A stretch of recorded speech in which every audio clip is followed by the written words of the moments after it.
दंडवत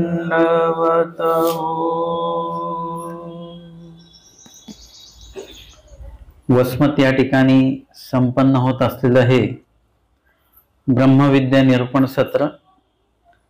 आजच्या या तिसऱ्या सत्रामध्ये आपण स्मृतीस्थळ या ग्रंथातील 198 क्रमांकाची स्मृती बघणार आहोत.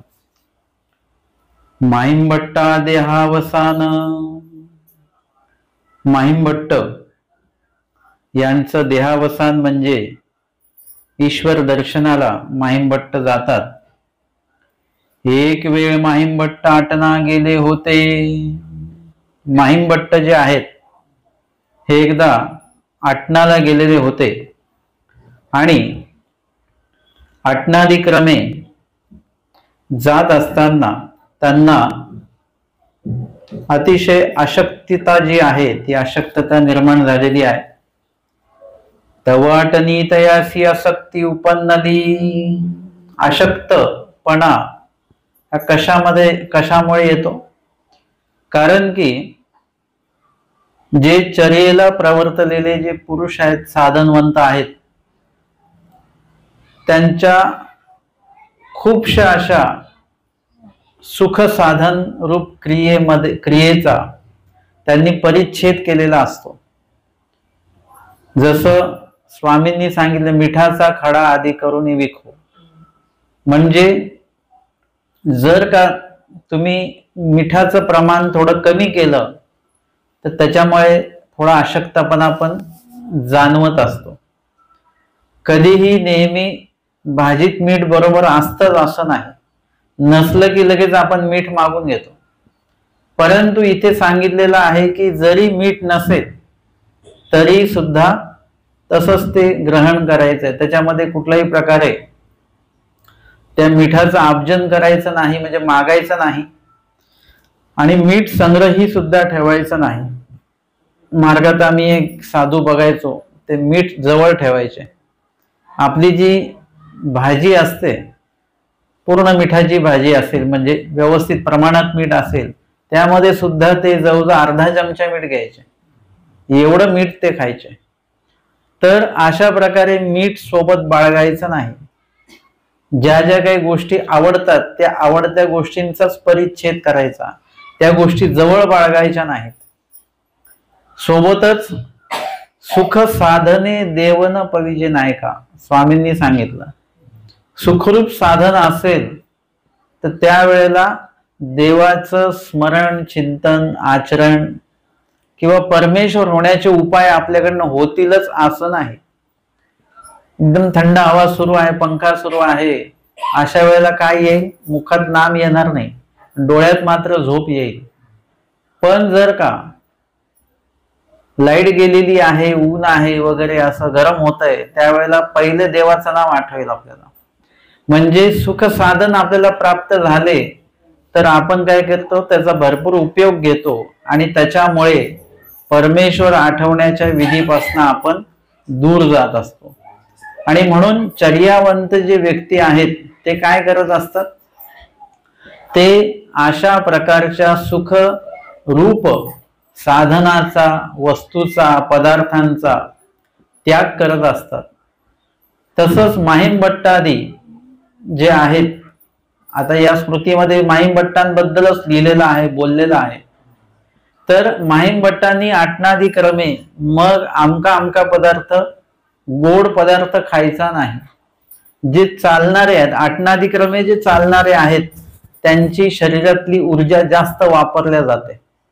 मग अशा वेळेला आपण म्हणतो, खूप काम केलं, थकलेलो असलं की गोड पदार्थ खाल्ला की लवकर आपल्याला थोडं बरं वाटतं. परंतु गोडच खायचं नाही. मग तेलकट खायचं नाही, तुपकट खायचं नाही, फोडणी तोडणीचे जे पदार्थ ते खायचे नाहीत. म्हणजे सगळ्या गोष्टींवर प्रमाण, जे नियंत्रण आहे, स्वभाव मात्र स्वामींनी सांगितलेलं, म्हणजे स्वभावावर मात्र द्यायची आहे. म्हणजे भोजनावर मात्र द्यायची आहे, पाणी पिण्यावर मात्र द्यायचे, प्रमाणात सगळं. अजून एक स्वामींनी वचन सांगितलं, प्राणासी आहार द्यावा, इंद्रियासी ने द्यावा. म्हणजे तुम्ही जे भोजन करता ते तुम्ही तुमच्या प्राणासाठी भोजन करता की इंद्रियांसाठी भोजन करतो? आपण कमवतो प्राणासाठीच. कोणालाही विचारलं की कशासाठी कमवता? पोटासाठी कमवतो. परंतु पोटासाठी कोणी खात नाही, सगळेजण इंद्रियासाठी खातात. म्हणजे जिव्हा इंद्रिय आणि तुमचं मन हे दोन्ही मिळून जे मागतं तेच आपण खात असतो. पोटाला जे पोषक आहे ते आपण खात नाही. आणि म्हणून स्वामींचं एवढं जरी वचन पालन केलं ना, प्राणासी आहार द्यावा, तरी आपले खूपसे आजार जे आहेत ते असेच निघून जाते. म्हणजे अशा प्रकारे त्या ठिकाणी इंद्रियांना आहार आपल्याला द्यायचा नाही. आपले इंद्रिय जे आहेत ते अशा प्रकारचे पदार्थ मागतात की जे आपल्याला शरीराला घातक आहेत, व्यावहारिक दृष्ट्या, आरोग्य दृष्ट्या, आहार दृष्ट्या आणि आध्यात्मिक दृष्ट्या सुद्धा ते पदार्थ आपल्यासाठी घातक असतात. मग अशा ह्या पदार्थांवर स्वभाव मात्रे, वस्तू मात्रे, पदार्थ मात्रे सगळ्या याच्यावर मात्रा दिलेली आहे. म्हणजे त्याला नियंत्रणामध्ये आणलं जातं. आणि त्याच्यामुळे जर का तुम्ही एकदमच 2 भाकऱ्या खाणारे आहात आणि तुम्ही एका भाकरीवर आले तर लगेच अशक्तपणा जाणवेल. गोड बंद केलं अशक्तपणा वाढेल. अशा प्रकारे ते शरीर कृश करायचं असतं. जे काही मांस आणि हे सगळे धातू जे आहेत, मज्जा, मेद, मांस, स्नायू, अस्थि, रुधिर, चर्म असे सप्तधातू सांगितलेले आहेत, त्याच्यावर नियंत्रण आणायचं असतं. असं जर का केलं तर निश्चित प्रकारे काय होतं की तो व्यक्ती अशक्त होत आहे. आणि हे सर्व करत असताना तुमचा मूळ आहार जो आहे त्याला संपूर्ण आहार म्हणतात. आणि त्या मूळ आहारापेक्षा पण थोडासा कमी आहार घेणं त्याला पाऊण आहार म्हणतात. निम्मा आहार घेणं त्याला अर्धा आहार म्हणतात. आणि एकदम चौथा हिस्सा घेण्याला चतुर्थांशाचं म्हणतात. म्हणजे एवढं जर का भोजन कमी केलं तर अशक्तपणा येणं हे निश्चितच आहे. त्या अनुषंगाने आपण बघत असताना परत माहीम भट्टांचं वय वगैरे हे सगळंच आहे. परंतु जो चर्यावंत व्यक्ती आहे याचं वय होत नाही. कारण की सांगितलेलं आहे की पहिली, दुसरी, तिसरी म्हणजे पहिली चर्यामध्येच परमेश्वर त्या जीवाला घेऊन जात असतात. नाही तर दुसऱ्या, नाही तर तिसऱ्या तर तो जीव जो आहे तो ईश्वर दर्शनाला जातोच. आणि जर का अशा प्रकारे 3 चर्या करून जरी देह नाही गेलं तर समजायचं की परमेश्वराचा काहीतरी हेतू आहे.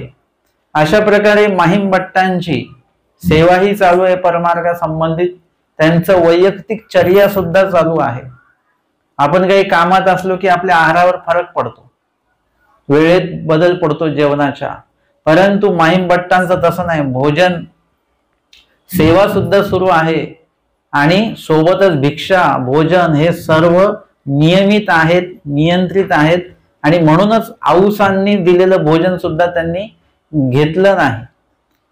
किंवा मग लीळेंच्या संदर्भामध्ये जेव्हा ते फिरतात, लीळाचरित्र जेव्हा लिखाण आहे त्यावेळेला ते म्हणतात की आमचं काहीतरी घ्याल तर आम्ही तुम्हाला सांगू. ते म्हणतात नाही, मी भिक्षा मागून जेवतो. मग त्यांनी भिक्षा मागूनच आणली, पण थोडस मग त्यांनी घेतलेलं आहे काही. मग अशा पद्धतीने माहीम भट्टांची चर्या आहे. आणि म्हणून अशक्तता त्यांना उत्पन्न झाली. तेनेची प्रांते उमाईसे आली होती. आणि उमाईसा ज्या आहेत त्याच विभागामध्ये होत्या. तेव्हा माहीम भट्टासी भेटी झाली. आणि माहीम भट्टाने त्यांची त्यावेळेला भेट झाली. तया ते माहीम भट्टी म्हणितले. आता माहीम भट्ट त्यांना म्हणतात, उमाई तुम्ही मज रुद्धपुरासी ने यावे.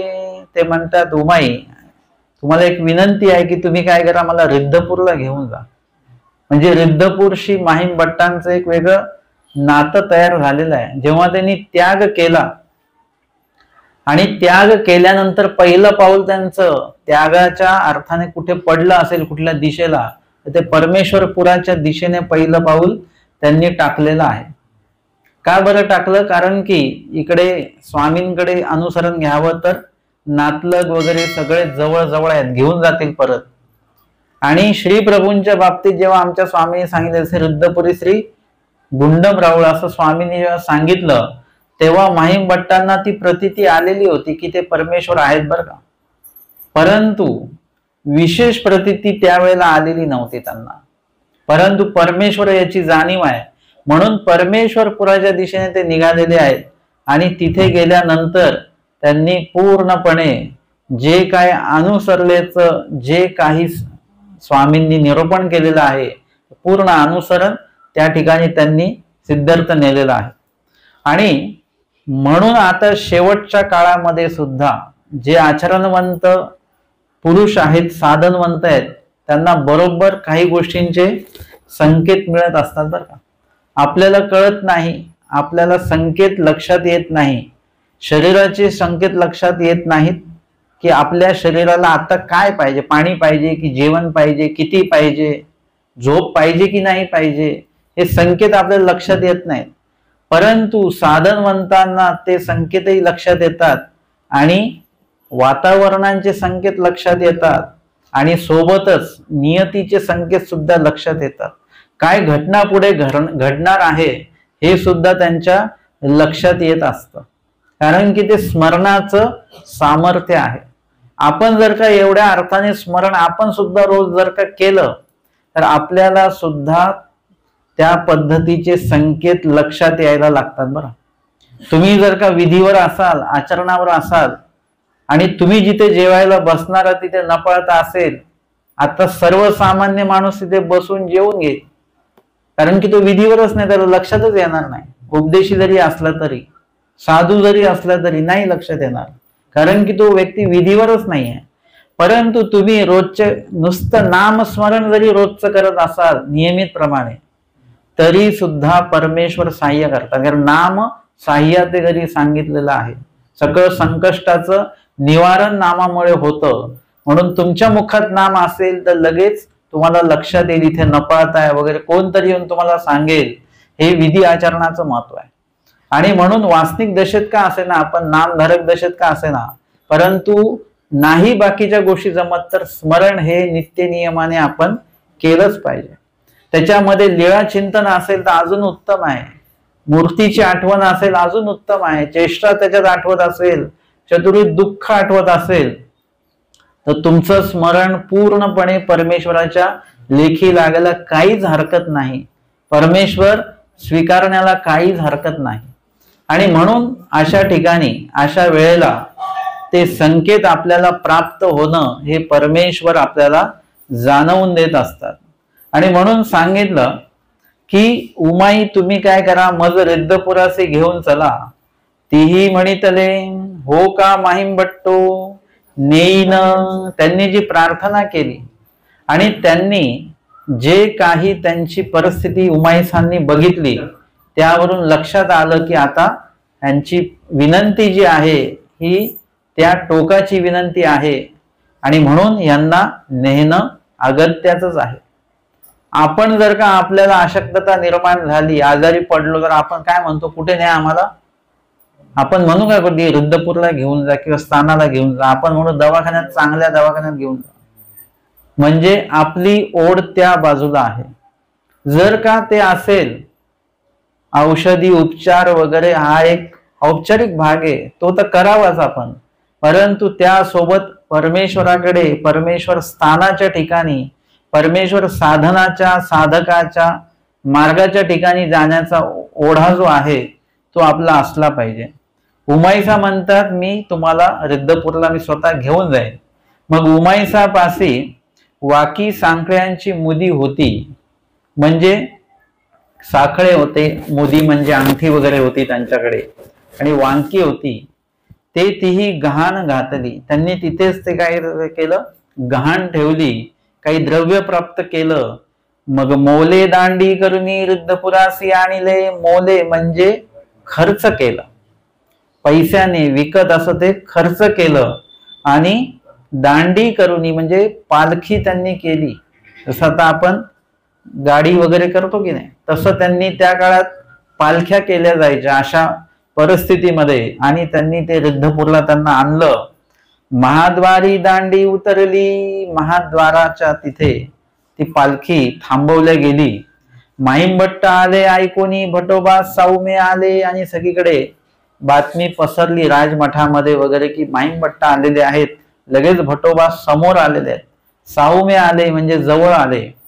महाद्वारापाशी भेटी झाली, तिथेच महाद्वाराजवळ दोघांची भेटी झाली, दोन्ही आचार्यांची.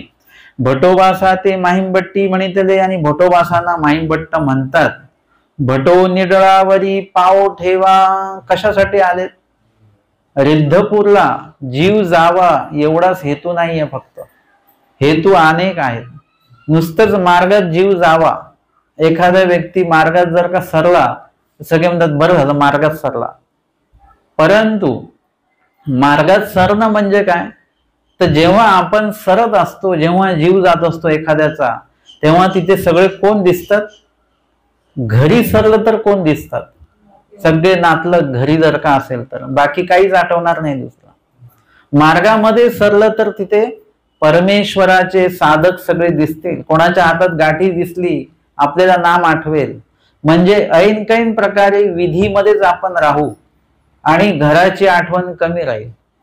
त्यावेळेला त्या ठिकाणी आपली सेवा करणारे किंवा आपली काळजी करणारे, आपल्यासाठी शुभचिंतन करणारे, आपल्यासाठी स्मरण करणारे साधू जेव्हा दिसतील, अधिकरण दिसतील, मार्ग व्यवस्था त्या ठिकाणी आपल्या समोर असेल, त्यावेळी देवच देव आठवल्या गेलाच पाहिजे. तिथे आपण सरतोय आणि तिथे आपल्याला नातलग आठवतायत, तर मग ते सरणं उत्तम नाही. मग मार्गात काही सरण्याचा म्हणजे उपयोगच नाही. मार्गात सरायचं त्यासाठी आहे की सर्व आठवत आठवत आपले डोळे बंद झाले पाहिजे. आमचे निळभट्ट भांडारेकरांना आयुष्य मिळत होतं. आयुष्य का टाळलं त्यांनी? ते त्यांनी विचारलं की परत जेव्हा असं काही शेवटची वेळ येईल तेव्हा परत असाच प्रसंग असेल का? असं आपलं श्रीमुख अवलोकन करत करत मला माझे डोळे मिटता येतील का? स्वामी म्हणतात ते आम्ही जाणत नाही, सांगू शकत नाही. कारण की आता जरी स्वामी हो म्हटले त्यांच्या योग्यतेनुसार, पण जीवाची स्वतंत्रता कर्म करण्याची काय सांगता येते? काय कुठल्या वेळी कुठला दोष घडेल? म्हणजे परमेश्वर आपली कुठल्याही प्रकारे जबाबदारी घेत नाहीत. अशी जबाबदारी आता तुम्ही आहात, तर आत्ताची जबाबदारी परमेश्वर लगेच घेत आहे. पण तुम्ही म्हटले उद्याची जबाबदारी घेता येत नाही. एक जण अनुसरण्याची म्हणून पूर्ण तयारी, घरचे अनुसरण घ्यायला तयार नाही. ते म्हणतात आम्ही 2 महिन्यांनी तुम्ही अनुसरण घ्या. ते म्हटले ठीक आहे, 2 महिन्यांनी मी अनुसरणाची तुमची परवानगी आहे, पण 2 महिन्यांनी माझी इच्छा नसेल अनुसरण्याची, तर आज इच्छा आहे, आज पूर्ण तयारी. 2 महिन्यात जर का वातावरण बदललं आणि इच्छा बदलली तर मग म्हणजे माझं अनुसरणही जाईल, त्याचा पातक तुम्हाला लागेल ते वेगळं, मला दोष घडेल तो वेगळा. म्हणजे आत्ताची जी परिस्थिती आहे त्यावर आपण काही करू शकतो, परमेश्वर आपल्यासाठी काही करू शकतात, उद्याचं माहित नाही. म्हणून परमेश्वर आमचे काय म्हणतात, स्वामी आता मला तरी सांग, आत्ता तुम्हाला देव कळला ना, आत्ता तुम्ही विधीवर आहात, आत्ताच जर का तुम्ही समर्पण केलं तर मग आहे. तुम्ही म्हटलं उद्याचं काहीच खरं नाही.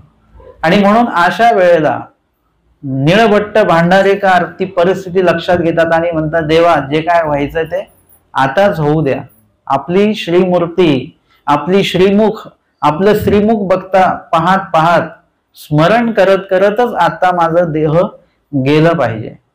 निळभट्ट भांडारेकरांनी जो निर्णय घेतला तो थोडा जरी चुकला असताना आपण असतो तर लक्षात घ्या, आपण त्या लिळेमध्ये लगेच आपल्याला बसून बघायचं काय होतं.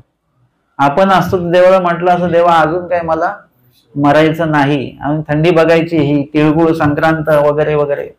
म्हणजे प्रत्येक अशा काही अपेक्षा आपण धरून बसलेलो आहे, आपण मरतच नाही. आणि आमचे स्वामी सांगतात आता मरा तरी चांग. म्हणजे काय? आत्ताच जे काही तुम्ही ज्या भूमिकेमध्ये जगत आहात, दोषरूप भूमिकेमध्ये, त्या दोषरूप भूमिकेतनं बाहेर येऊन जा. ती भूमिका मारून टाका, मरून जा त्या भूमिकेसाठी. जिवंत इथे जगा. स्वामी सांगतात की जन्म जीवित हा जिवंतपूर्वक धर्मपूर्वक आयुष्य इथे द्या. बाकीचं जे तुमचं दोषरूपी आयुष्य आहे ते मारून टाका. ते म्हणजे अशा पद्धतीने इथे परमेश्वराने आमच्याकडनं काय अपेक्षा केलेली आहे त्या अपेक्षेच्या अनुरूप आम्हाला या ठिकाणी अनुसरायचं आहे.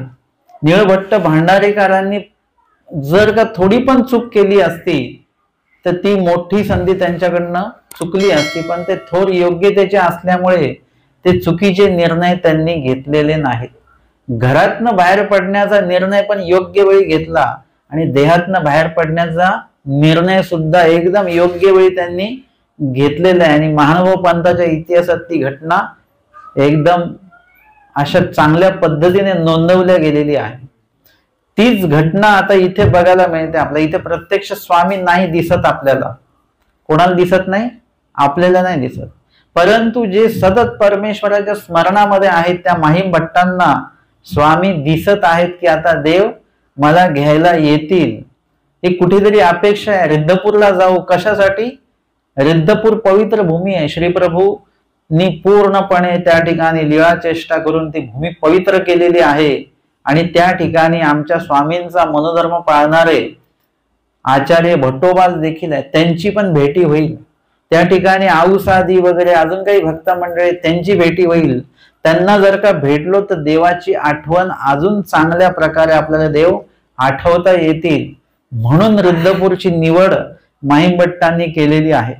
आणि तिथे आल्यानंतर भटोबास भेटले आणि भटोबासांना ते म्हणतात की भटो निढळावरी पाव ठेवा, म्हणजे माझ्या डोक्यावर तुम्ही काय करा, पाय ठेवा. तुमचे जे पाय आहेत ते माझ्या डोक्याला लागू द्या. अर्थातच या ठिकाणी ही एवढी मोठी विनम्रता आहे. एक वेळ डोक्यात अहंकार भरलेले हे माहीम भट्ट आहेत, आज एवढे विनम्र आहेत, एकदम वेगळ्या टोकाला आहेत. विनम्रतेचं टोक आहे की त्या क्षणाला ते भट्टोबासांना म्हणतात की तुमचा पाय माझ्या डोक्यावर ठेवा, कपाळावर ठेवा. का तर भट्टोबासांचं जे काही पूर्ण आयुष्य आहे दोन्ही अवताराला त्यांनी समर्पित केलं. चक्रधर स्वामींना सुद्धा आणि श्री प्रभूंच्या सेवेमध्ये सुद्धा ते गेलेलं आहे. म्हणजे पूर्ण पवित्र असं त्यांचं देह आहे, त्यांचा आत्मा आहे, त्यांचे विचार आहेत. त्यांचा स्पर्श झाला तर अजून माझ्यामध्ये काहीतरी चांगले विचार येतील, ही एक भावना आहे. आणि म्हणून ते म्हणतात की माझ्या निढळावर तुम्ही काय करा, पाय ठेवा. म्हणून भटोबासांचा पाव हाती धरिला. आणि भटोबासांचा पाय त्यांनी धरलेला आहे हाताने. भटोबासी म्हणितले. आणि भटोबास त्यावेळी म्हणतात निढळावरी श्री चरणू तो गोसावियांचा की, म्हणजे निढळावर चरण ठेवण्याचा जर का कोणाचा अधिकार हक्क असेल तर तो कोणाचा ठेवायचा? श्री स्वामींचाच, परमेश्वराचाच जो काही श्री चरण आहे तो निढळावर ठेवायचा. किंवा आपलं जे निढळ म्हणजे कपाळ आहे, डोकं आहे, ते कुणाच्या चरणावर ठेवायचं झालं ते कुणाच्या? स्वामींच्याच. कधीही कितीही ज्ञानी व्यक्ती असेल, आचरणशील असेल, त्यांच्या पायावर डोकं नाही ठेवायचं.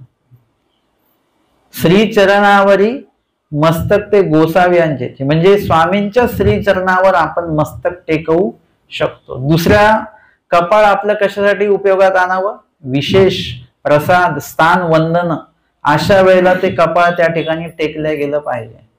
तुम्हाला एखाद्या अधिकरणांवर, चर्यावंतांवर जेवढी श्रद्धा असेल तेवढं वाका, वाकायला बंदी नाही. जेवढं जमेल तेवढं वाका. फक्त आपलं मस्तक जे आहे ते त्यांच्या पायावर नाही टेकलं पाहिजे. दंडवत घालताना देखील आपलं नाक घासलं पाहिजे. आपण कपाळ टेकवण्याचं काम नाही, नाक घासलं पाहिजे. शरण जाणारा माणूस कधी नाक घासतो. म्हणजे अशा पद्धतीने भटोबासांनी त्या ठिकाणी कितीही माईंभट्ट भावनाविवश झालेले असतील तरीही त्या ठिकाणी अयोग्य वर्तन आचार्य भटोबासांनी केलं नाही. आणि त्या ठिकाणी त्यांनी तो निर्णय सांगितला, सिद्धांत सांगितला की निढळावरी श्री चरण जर का ठेवायचा झाला तो स्वामींचाच ठेवला गेला पाहिजे. मिया निढळावरी हातू ठेवावा की मी तुमचा गुरुबंधू आहे, मी तुमच्या निढळावर माझा मी हात ठेवू शकतो, म्हणजे पाय नाही. एखाद्याने जरी ते असं सांगतात ना की कृष्ण महाराज जेव्हा विदुराच्या घरी गेलेले आहेत, आसनावर विराजित झाले, उद्धव देव पण आहेत. स्वामींनी त्यांना म्हटलं बसा तुम्ही आसनावर, पण उद्धव देव बसले नाहीत. खाली बसले, स्वामींनी आग्रह केला बसा, त्यांनी काय केलं, हात ठेवला. म्हणजे ही तारतम्यता आहे. हे जरी ते मान देत आहेत पण आपण काय त्यावेळेला स्वीकारलं पाहिजे ते आपल्या म्हणजे बुद्धी चातुष्ट्याने कुशलतेने आपण ती क्रिया केली पाहिजे. ते लगेच बसले नाहीत, त्यांनी हात ठेवला, म्हणजे मानही ठेवला आणि बसले देखील नाही. म्हणजे कृष्ण महाराजांच्या बोलण्याचा अपमानही केला नाही, सन्मानही ठेवला. तसं या ठिकाणी त्यांची इच्छा आहे ना, पाय ठेवायची नाही, पाय नाही, पण हात मात्र मी ठेवेन. तुम्हाला त्याचंही समाधान, भट्टोबासांच्या हात ठेवल्याचं समाधान देखील त्या ठिकाणी माहीम भट्टांना प्राप्त होईल. आणि म्हणून हात ठेविला, हात ठेवलेला आहे. मग जगती आणतू आणिले, मग आतमध्ये आणलेलं आहे, त्या आवारामध्ये त्यांना आणलेलं आहे. बरविये ठाई ठाव केला, आणि चांगल्या ठिकाणी त्यांच्या शयनासनाची व्यवस्था जी आहे ती केल्या गेली. मग एकू दिसू माहीम भट्टी भट्टोबासा ते म्हणितले, आणि मग एक दिवशी माहीम भट्ट भट्टोबासांना म्हणतात. म्हणजे काही दिवस त्या ठिकाणी मुक्काम झालेला आहे, थांबलेले आहेत. रोजचं स्मरण होत असेल, श्री प्रभूंच्या, आमच्या स्वामींच्या लीळा त्या ठिकाणी आठवल्या जात असतील माहीम भट्टांच्या मार्फत. आणि मग एक दिवशी माहीम भट्ट भट्टोबासांना म्हणतात, भटो मज देव होईल. आता हा प्रश्न त्यांच्या मनामध्ये कुठेतरी सुरू आहे अनेक दिवसांपासून. आज त्यांनी तो प्रश्न त्यांना भट्टोबासांना विचारला की भटो मज देव होईल, म्हणजे मला देव होईल का. आता जर का आपण आहोत, आपण 20-25 वर्षापासून उपदेशी आहोत, नामधारक आहोत, आणि आपण विविध विधी आपले चालू आहेत, लगेच आपल्याला असं वाटतं की आता मला देव प्राप्त होईल. मी संन्यास घेतला, संन्यास वेश धारण केला, मला लगेच वाटतं आता मी अनुसरलो, मला देव होणार. आपण असं कुठल्या आपल्या आचरणानुरूप आपण हे बोलत असतो. जेव्हा आपण आचरण करायला लागतो तेव्हा आपल्याला कळतं की आपलं किती आचरण झालं पेक्षा किती आचरण बाकी आहे. आपण जेव्हा प्रवास करतो रस्त्याने, त्यावेळी रस्त्याच्या कडेला जे काही दगड असतात त्या दगडावर पुढच्या गावाचं अंतर लिहिलेलं असतं. त्या अंतरामध्ये तुम्ही किती चालून आलात हे अंतर लिहिलेलं नसतं, तुम्हाला किती जायचंय ते अंतर लिहिलेलं असतं. इथून ते गाव 50 किलोमीटर आहे.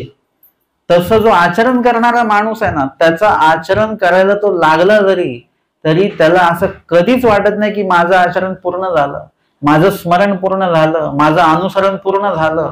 त्याला असं वाटतं की नाही, आपण कुठेतरी कमी पडतोय, देवाच्या अपेक्षेला परिपूर्ण आचार आपला घडत नाही, असं त्याला सतत वाटत असतं. मी त्या दिवशी सहज चिंतन करताना एक वाक्य मला असं बनवलं मी, की जो पूर्ण ज्ञानी आहे त्याला आपण ज्ञानी म्हणतो की नाही, पण जो पूर्ण ज्ञानी व्यक्ती आहे ना त्याला विचारा, त्याला असं कधीच वाटत नाही की मी पूर्ण ज्ञानी आहे. त्याला असं वाटत असतं अजून भरपूर बाकी आहे ज्ञान, कारण की त्यांना माहिती आहे हे शाब्द ज्ञानच चालू आहे, अजून अपरोक्ष ज्ञान बाकी आहे, सामान्य ज्ञान बाकी आहे, विशेष ज्ञान बाकी आहे, अनुभव ज्ञान बाकी आहे, अजून आनंदाचा अनुभव घ्यायचा आहे, एवढे सगळे ज्ञान बाकी. आता कोणी तुम्ही म्हणू शकता की आमचं ज्ञान परिपूर्ण झालं म्हणून? नाही. तो संदेह माहीम भट्टांना आहे, कारण माहीम भट्ट विचार करणारे व्यक्ती आहेत.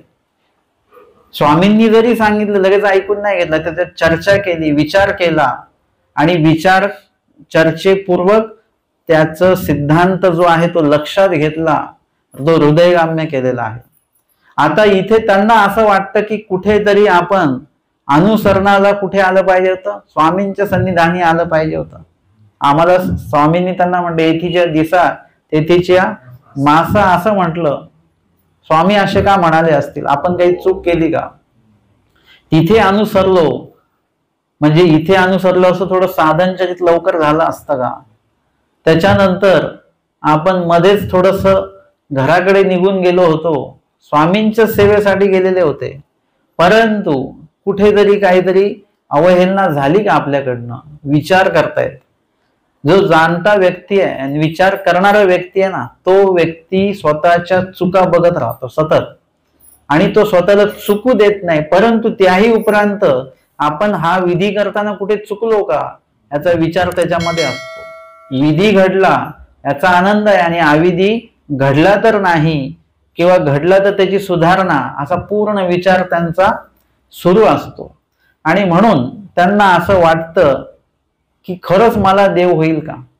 हा प्रश्न तुम्हाला आम्हाला सुद्धा पडू शकतो. खरंच आपण एवढं सगळं आज स्मरण केलं दिवसभर, तर खरंच लेखी लागेल का स्मरण? देव स्वीकारतील का नाही? आज आपण जर का देवाला उपार दाखवला, तो देवाने स्वीकारला की नाही काय माहितीये का आपल्याला? आपल्याला काहीच अंदाज नाही. आणि स्वीकारो ना स्वीकारो, आपण ते उपार ठेवतो, 5 घास मोडतो, 2दा संकल्प हे करतो, परंतु आपल्यामध्ये तो विचारच नाही की देवाने स्वीकारलं की नाही स्वीकारलं, काहीही विचार नाही. पण माईम भट्टांना तो विचार आहे की देव मला स्वीकारतील की नाही. म्हणून ते विचारतात की भटो माझा देव होईल. तवाईसे येही का म्हणितले, म्हणून भटोबास नावे उगेची राहिले. भट्टोबासांच्या मनामध्ये सुद्धा माईम भट्टांबद्दल खूप मोठी श्रद्धा आहे. कारण की माहीम भट्टांचं समर्पण, माहीम भट्टांची बुद्धिमत्ता, माहीम भट्टांची सेवा, माहीम भट्टांचं लीळाचरित्र लेखन इत्यादी जे काही त्यांनी या पंथाच्या उपयोगी जे जे काही कार्य केलेलं आहे ना, ते इतकं अप्रतिम आहे की भटोबा सुद्धा त्यांच्या त्या सेवेने भारावून गेलेले आहेत. आमच्या श्री प्रभूंच्या सन्निधानी असताना न्याय भारती जेव्हा आले तेव्हा तिथे भट्टोबास पण आहेत आणि माहीम भट्ट पण आहेत. पण आमच्या स्वामींची श्री प्रभूंची प्रवृत्ती काय आहे की माहीम भट्टांनी त्यांच्याशी बोलावं अशी प्रवृत्ती आहे. म्हणजे मनोधर्म जो आहे तो माहीम भट्टांवर त्यावेळेला आहे. असा मनोधर्म ज्यांनी जिंकलेला आहे, असे हे माहीम भट्ट प्रकांड पंडित आहेत. आणि त्यावेळी माहीम भट्ट म्हणतात की तुम्ही बोला, भट्टोबासांना म्हणतात. ते म्हणतात नाही. म्हणजे तुम्ही स्वामींची तुमची किती छान चर्चा झाली संस्कृत मध्ये, ती मी स्वतः ऐकलेली आहे. भट्टोबास म्हणतात तेव्हा स्वामींची ती प्रवृत्ती होती. आत्ताची प्रवृत्ती श्री प्रभूंची तुमच्यावर आहे. आणि श्री प्रभूंची प्रवृत्ती प्राप्त करणं हे खूप मोठी गोष्ट आहे. आणि त्यावेळेला मग एवढं सगळं माहीम भट्टांच्याकडे असताना, आणि आज आपण जे लीळाचरित्र वाचतो ना, हे माहीम भट्टांनी जर का त्यांना देवाने स्फुरवलं नसतं तर आज आमच्याकडे लीळा नसत्या, स्वामींच्या लीळा चरित्र नसतं आमच्याकडे, सूत्रपाठातले ते वचन आम्हाला प्राप्त झाली नसती. म्हणजे त्याला कुठेतरी निमित्त माहीम भट्ट आहेत, भट्टोबास तर आहेतच. आणि म्हणून एवढं सगळं प्राप्त केलेले, ईश्वराच्या दोन्ही अवतारांच्या सेवेला उपयोगी गेलेले माहीम भट्टांनी असा प्रश्न का करावा, असा प्रश्न भट्टोबासांना पडला. भट्टोबास नावे उगेची राहिले. आणि भट्टोबास थोड्या वेळ उगेच राहिले, लगेच उत्तर दिलं नाही. आपल्याला कधी कधी प्रश्न केले लगेच आपण उत्तर देतो, लगेच बोलतो. एखाद्याने जर का काही विचारलं, बोललं आपल्याला, तर लगेच त्याची प्रतिक्रिया देण्याची घाई असते आपल्याला.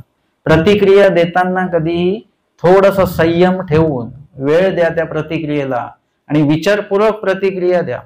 आता एवढे मोठे माहीम भट्ट जेव्हा विचारतात त्यावेळेला ती प्रतिक्रिया देताना भट्टोबासांना थांबावं लागलं. हे असं का विचारत असतील हे? आणि ते उगेची राहिले, शांत राहिले थोडा वेळ.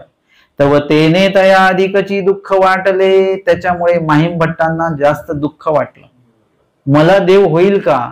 त्यांनी म्हटलं असतं हो, होणारच देव. म्हणजे काय झालं असतं, मनाच्या समाधानीसाठी बोललं. जर कोणी विचारलं जेवण कसं झालं, छान झालं, म्हणजे ही प्रतिक्रिया कशी आहे, समोरच्याला बरं वाटावं म्हणून आहे. परंतु तुम्ही प्रत्येक पदार्थाचं विश्लेषण जर का केलं, आमचे स्वामी पदार्थाचं विश्लेषण करतात, याला गुळ पुरला, याला गुळ पुरला नाही. ते जे लाडू आणलेले होते, किंवा आमचे स्वामी एकांकामध्ये जेव्हा ते खानावळीमध्ये स्वामी भोजन करतात, उभय तटाकी पूर्णच्या हाटवटी हे सगळे वेधतात स्वामी. आणि मग एखाद्या त्या ठिकाणी स्वामी थांबतात, मुक्कामी भोजन करतात. त्यावेळेला स्वामी त्यांच्या त्या जेवणाचं रूप करतात की ह्याला मीठ बरोबर झालंय बरं का, हे बरोबर शेकल्या गेलेलं आहे, हे बरोबर शिजलेलं आहे. त्यांनाही त्याचा आनंद होतो. हे विश्लेषण आहे. आणि कोणी म्हटलं छान झाले का, हो छान झाले, छान झाले, म्हणजे त्याचं समाधान व्हावं या दृष्टीने आहे ते. परंतु ते जे काही आता उत्तर द्यायचं आहे, ते उत्तर असं साधं सुधं देऊन चालणार नाही. माहीम भट्टांना तशाच प्रकारचं उत्तर द्यावं लागेल आणि ते उत्तर सुद्धा खरं द्यावं लागेल. भट्टोबास खोटं बोलत नाही कधीच. ते खरंच बोलतात आणि त्या प्रश्नाला खरंच उत्तर दिलं गेलं पाहिजे. माहीम भट्टांचं समाधान होईल नुसतं असं उत्तर देता कामा नये. आणि म्हणून ते म्हणतात, तव तेने तया अधिकची दुःख वाटले, भटोबास शांत राहिले. म्हणजे खरोखर आपल्याला देव होणार नाहीच असं माहीम भट्टांना वाटायला लागलं आणि मग त्याच्यामुळे दुःखामध्ये वाढ झाली. माहीम भट्टी म्हटले, मी पापिया मज देव काही होईल म्हणून दुःख केले. माहीम भट्ट जे आहेत त्यांना ते दुःख वाढलं. कशामुळे वाढलं? कशामुळे वाढलं दुःख? कारण की त्यावेळेला भट्टोबास जे आहेत ते गप्प झालेले आहेत, शांत झालेले आहेत. म्हणजे नक्कीच आपल्याला देव होणार नाही. आणि म्हणून ते म्हणतात की बरोबरच आहे, मला देव का होईल बरं? मी पापी आहे, मी देवाचं ऐकलं नाही, देवाच्या आज्ञेचं उल्लंघन केलं आणि म्हणून मी अशा प्रकारचा की मी पापिया मज देव काही होईल, मला देव होणारच नाही अशा प्रकारचं वक्तव्य माहीम भट्ट करतात. म्हणून दुःख केले, दुःखामध्ये वाढ झाली. मग भटोबासी म्हणितले, माहीम भट्टो तुम्हासी दोही देवाचे सन्निधान दास्य. आता भटोबासांनी उत्तराची सुरुवात केलेली आहे. उत्तराच्या सुरुवात केली म्हणजे काय? त्याचं विश्लेषण करावं लागेल. माहीम भट्टांच्या प्रश्नावर भटोबासांना सुद्धा चिंतन करावं लागलं. प्रश्नाचं उत्तर हे चिंतन करून जर का दिलं तर ते आपल्यासाठी लाभदायक असतं. जसं आम्हाला कोणी प्रश्न केला त्याचं जर का चिंतनपूर्वक उत्तर दिलं तर त्यासाठी आम्हाला एखादी लीळा वाचावी लागते, स्मृती वाचावी लागते, एखादं वचन बघावं लागतं, एखादा दृष्टांत बघावा लागतो, एखाद्याशी चर्चा करावी लागते. म्हणजे आमचा किती लाभ झाला एका प्रश्नामुळे. जर का एखादा प्रश्न कधी पडला आम्हाला, आता लीळाचरित्र मी सांगतो, परंतु कधी एकांतामध्ये जर का लीळा वाचत असलो आम्ही एकटेच, तेव्हा एखादा शब्द अडतो. एरवी तो अडत नाही आम्हाला, पण त्या दिवशी असं वाटतं की असं का म्हटलं असं. मग त्याचं उत्तर नाही मिळत चिंतन करून, मग ते कुणाला तरी संपर्क करायचा आणि मग त्यांना स्वामींनी असं का म्हटलं, मग ते म्हणतील की अशामुळे म्हटलं, पण इथे हा वादा येतो, मग इथे याला हे वचन आहे, हे वचन आहे. मग आम्ही 4-5 लोक मिळून त्याच्यावर चिंतन करतो. म्हणजे परस्परे चिंतन मंथन घडतं. एका प्रश्नामुळे कितीतरी लाभ घडतो. भटोबासांनी त्या प्रश्नाचं चिंतन केलेलं आहे आणि मग उत्तर दिलं की तुम्हाला दोन्ही देवाचे सन्निधान दास्य. म्हणजे दोन्ही देवाचे नुसतं सन्निधान नाही आणि नुसतं दास्य नाही. जर का आता पण असन्निधानी पण जीवाला दास्य करू शकतो, ते दास्य मोचक.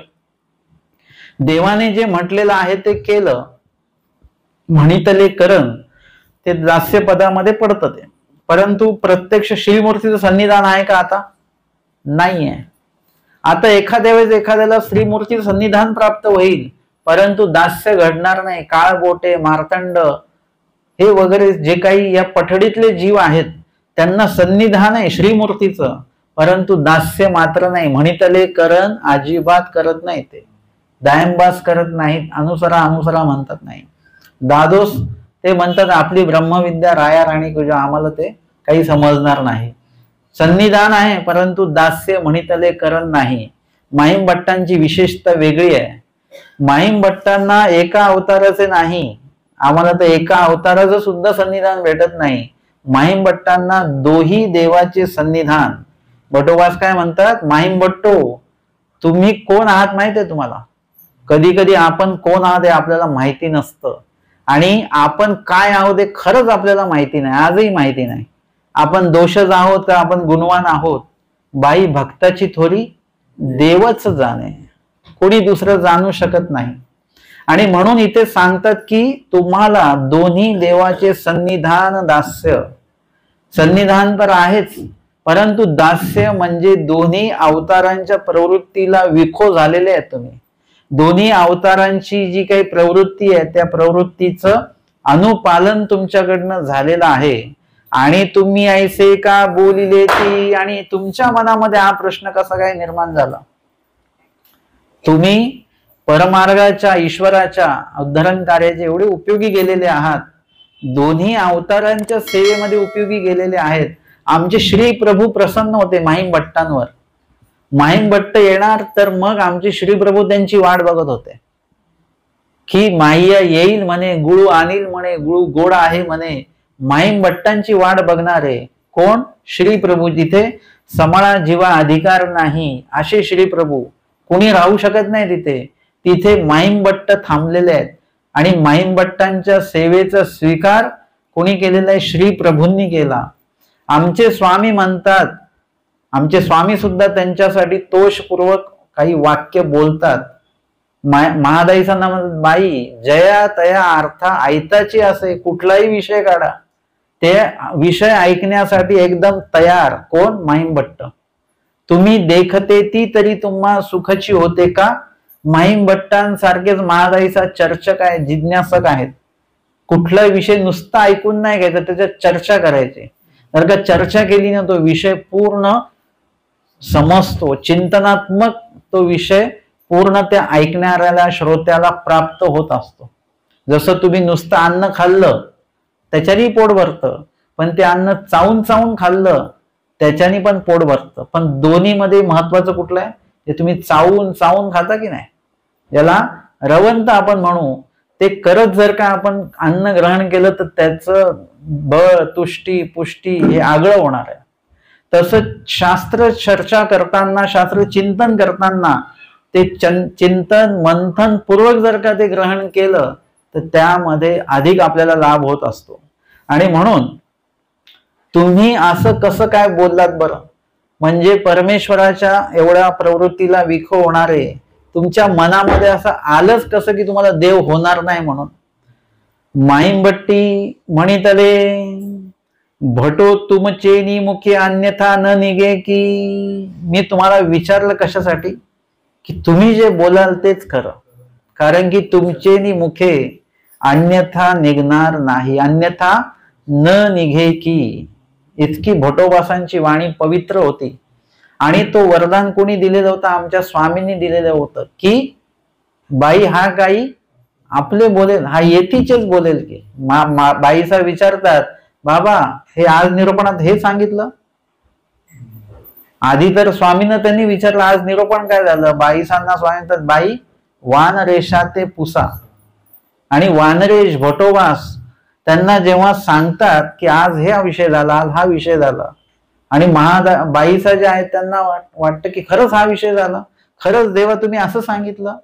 असं दोनदा तीनदा झाल्यानंतर स्वामींना लक्षात आलं की बाईसांना काही विश्वास वाटेना भटोबासांवर की तेच सांगतायत म्हणून बरोबर. याला चिंतनी म्हणतात बरं का परमार्गामध्ये. जी पोथी ऐकली त्या पोथीला अनुसरून ती चिंतनी घेतल्या जात असते. पोथीमध्ये जो विषय झाला तो तंतोतंत विषय तिथे मांडायचा असतो बरं का. अधिकरणांनी ज्या शंका दिल्या, जे प्रयोग म्हणजे त्याचे अर्थ सांगितले, हे तसेच्या तसे चिंतनी कर्त्याला ते सांगायचे असतात. आणि सोबत जे चर्चा निघेल, प्रश्न निघतील, त्याचं अजून विश्लेषण करायचं असतं. असं परिपूर्ण जे काय असतं पोथीनंतर. कधी कधी पोथीपेक्षा चिंतनी मोठी होत असते, चिंतनीमध्ये चर्चा जास्त होत असते आणि ती चिंतनी तेवढीच महत्वाची असते.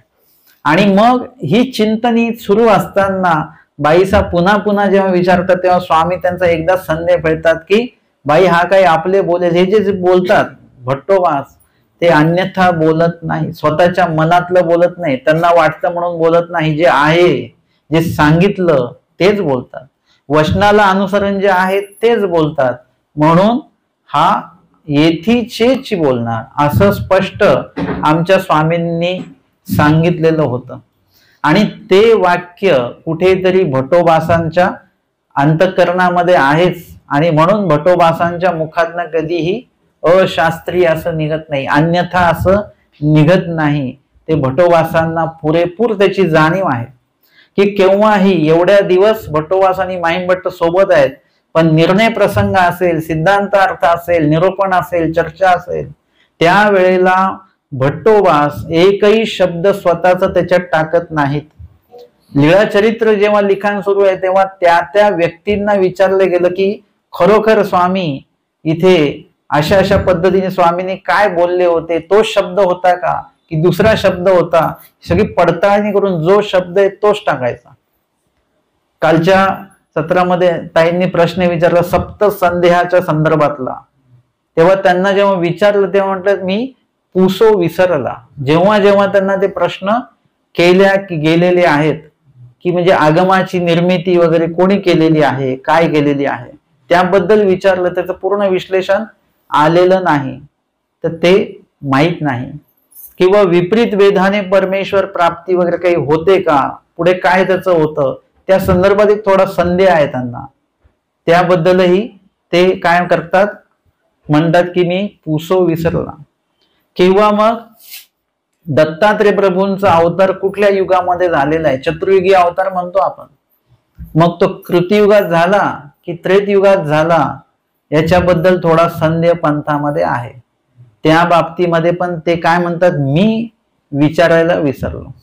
त्याच्यानंतर पुढे काय येतं अजून, वास्तविक हा शब्द श्रीमुखीचा आहे की नाही आहे, हा एक संदेह त्यांना तो पडलेला आहे. त्याच्यानंतर प्रतदेहाचं आयुष्य किती आहे, एक 12 वर्ष म्हटलं जातं, एक 92 वर्ष म्हटलं जातं, नेमकं किती आहे हे याच्याबद्दल तो संदेह आहे. म्हणजे असे जे काही संदेह आहेत त्या संदेहाबद्दल भट्टोबासांना जेव्हा विचारलं गेलं तेव्हा ते म्हटले की मी पुसो विसरला. उत्तर कसं आहे बरं का, तुम्ही उत्तराचा विचार करा. मला माहित नाही असं उत्तर नाही दिलं, मी पुसो विसरला. अजून याचं तिसरं उत्तर काय माहितीये का, देवाने सांगितलंच नाही, हे तिसरं उत्तर आहे याचं. हे दोन्ही उत्तर जे आहेत ना हे योग्य नाहीत, की मला माहित नाही हेही उत्तर योग्य नाही, आणि देव सांगायला विसरले हेही योग्य नाही. देव सांगायला विसरले म्हणजे कोणाचा दोष निघाला त्याच्यात, देवाचा दोष निघाला. देवाने सांगितलं पाहिजे होतं आम्हाला, परंतु बोलण्याची पद्धती बघा, सकारात्मकता किती आहे बघा. दोष स्वतःकडे घ्यायचा कधी पण, की मीच देवाला विचारायला विसरलो. एवढी चर्चा केली, सगळं देव तर सांगायला, 7 अहोरात्र जर का देव मला निरूपण करताय तर मी या गोष्टी विचारल्या पाहिजे होत्या. एकदा तर असा प्रसंग झाला की महादाईसा सांगत आल्या की ज्ञानीनं सुद्धा प्रेमाचा उपाय आहे. भटोबास म्हणतात हे तुम्ही म्हणताय की स्वामींनी सांगितलं, की तुम्ही तुमच्या मनाने म्हणताय. नाही, आत्ता स्वामींनी सांगितलं, हातातली सेवा टाकून गेले, महत्वाचं आहे ते. आणि स्वामींना विचारलं, हा म्हणे तुम्ही म्हणालात की ज्ञानीला पण प्रेम होऊ शकतं. स्वामी म्हणतात हो. भटोबासांनी विचारलं की मग तुम्ही कधी आम्हाला सांगितलं नाही, प्रसंग तो आहे. स्वामी म्हणतात तुम्ही कधी विचारलंच नाही आम्हाला, गरज कोणाला आहे, आम्ही तर सगळं उकलून ठेवलेलं आहे, तुम्ही विचारलं पाहिजे. आपण दुकानात गेल्यानंतर आपण विचारतो ना त्यांना, की ते येतात आपल्याकडे विचारायला, आपण विचारतो आमका आहे का तमका आहे का, तो प्रश्न आपण विचारला पाहिजे. भटोबासांना तो प्रसंग माहिती, आणि जेव्हा केव्हा हा विषय निघाला तेव्हा त्यांच्याही लक्षात आलं रे हो, आपण त्यावेळेला हा प्रश्न विचारला पाहिजे. दत्तात्रयांची महिमा सांगितली त्यावेळी आपण विचारलं पाहिजे होतं, म्हणजे आपली चूक आहे. म्हणून ते म्हणतात पुसो विसरला. एकंदरीत ह्याच्यातनं काय आपल्याला माहिती मिळाली की भटोबास खोटं बोलत नाहीत, अन्यथा बोलत नाहीत, स्वतःच्या मनाचं बोलत नाही, फक्त श्रीमुखीच बोलतात. तुम्हाला आणि आम्हाला सुद्धा श्रीमुखीच बोलायचं आहे, श्रीमुखीच ऐकायचं आहे.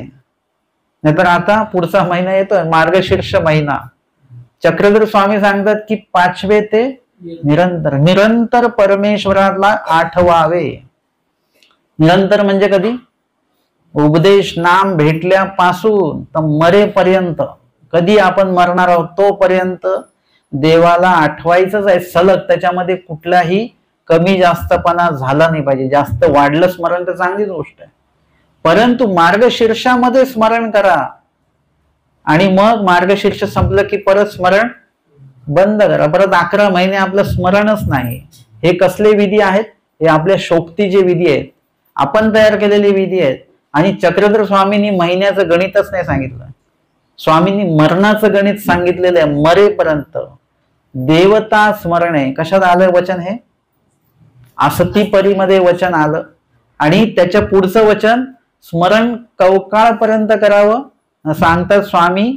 हे जो जन्मक्षेपी म्हणजे स्मरणातच जो पूर्ण जन्म लेखी लावेल, म्हणजे एकदा स्मरण जर का सुरू केलं तर मरेपर्यंत ते सलग ठेवायचं आहे. श्रावणात केलं, मग मार्गशीर्षात केलं, मग 10 महिने असेच घालवले इकडे तिकडे, परत त्या महिन्यात परत स्मरण केलं, असं नाही पाहिजे.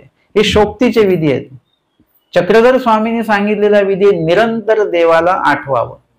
आणि म्हणून आपण सुद्धा अन्यथा गोष्टी ऐकण्याकडे कल आपला नसलाच पाहिजे, कमी असला नाही पाहिजे, नसलाच पाहिजे. यथार्थच गोष्टी ऐका, यथार्थच स्मरण करा, यथार्थ विधी करा. म्हणून या ठिकाणी एवढ्या लांब माहीमभट्ट का आले की भटोवासांच्या मुखातनं त्यांना ते ऐकायचं आहे की मला देव होईल की नाही होईल. भटोबासी म्हटले, जय गोसावी निवासा राज्य करीत होते, तैतेत तुम्ही महाजना सरीसे आले होते ती.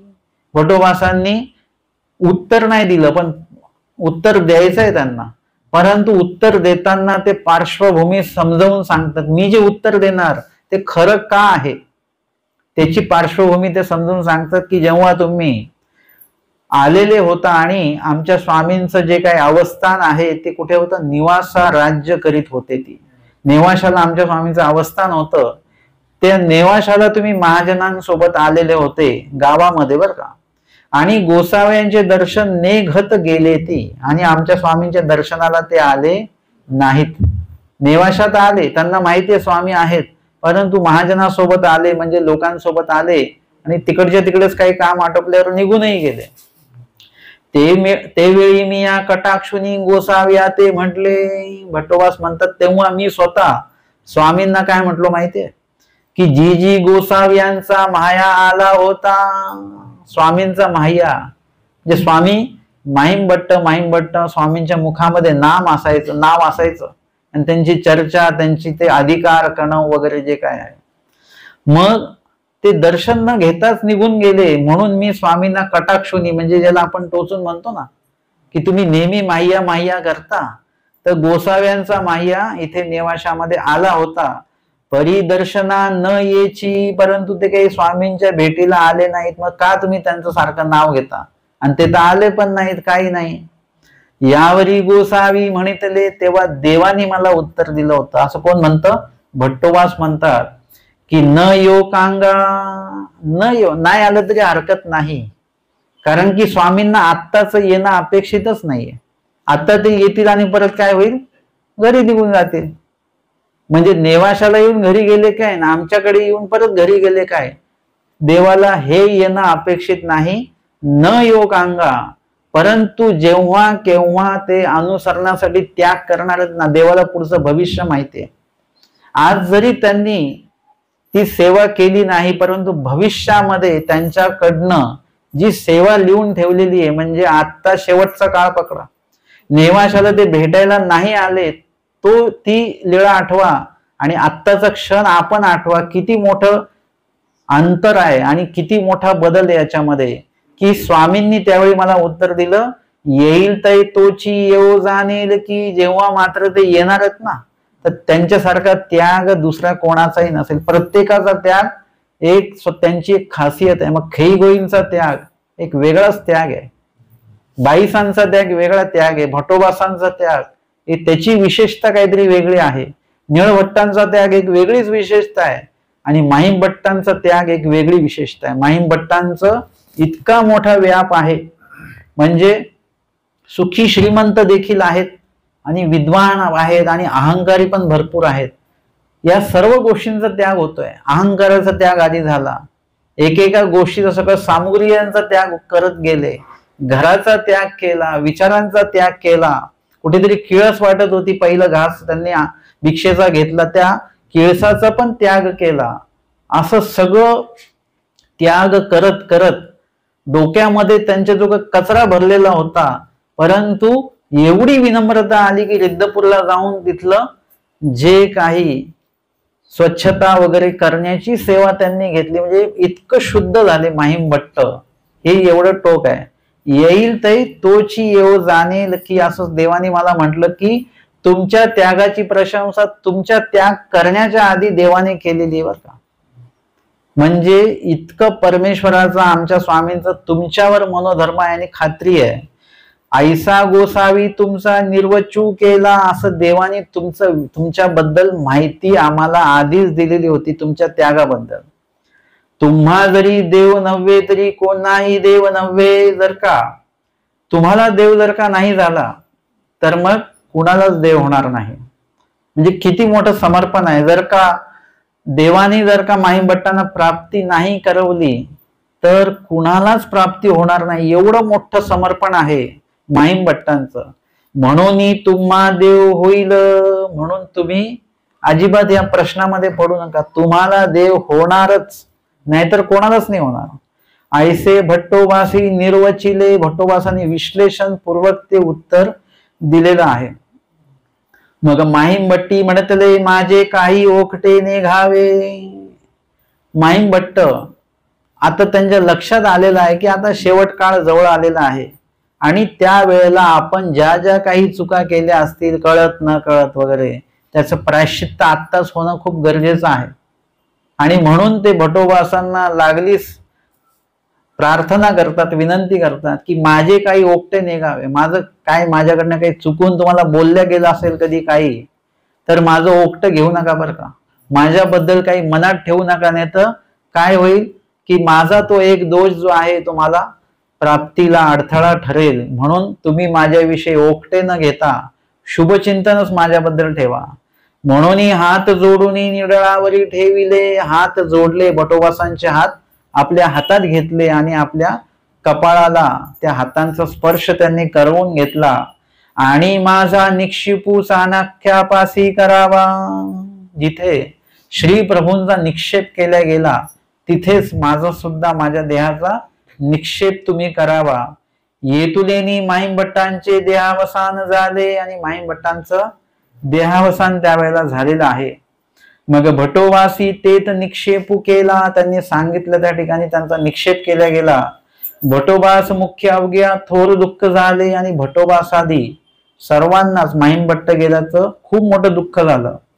मग तैसेची भट्टोबास गंगा तीरा निघाले. आणि मग त्यानंतर भट्टोबास काय त्या ठिकाणी जास्त थांबले नाहीत, कारण की माहीमभट्ट गेले, आमचे स्वामी गेले, श्रीप्रभू तिथून गेले, आता माहीमभट्ट सुद्धा गेले. आणि त्यांना खूपच त्या ठिकाणी उदास वाटायला लागला. आणि म्हणून परत गंगा तीराकडे भट्टोबासादी जे काही मार्ग आहे तो त्या ठिकाणी त्यांनी प्रस्थान केलेला आहे. आजच्या या सत्रामध्ये आपण तिसरं सत्र आपण या ठिकाणी घेतलेलं आहे. आणि या तिसऱ्या सत्रामध्ये आपण आज 198 क्रमांकाची स्मृती बघितली, माहीमभट्टा देहावसान. दंडवत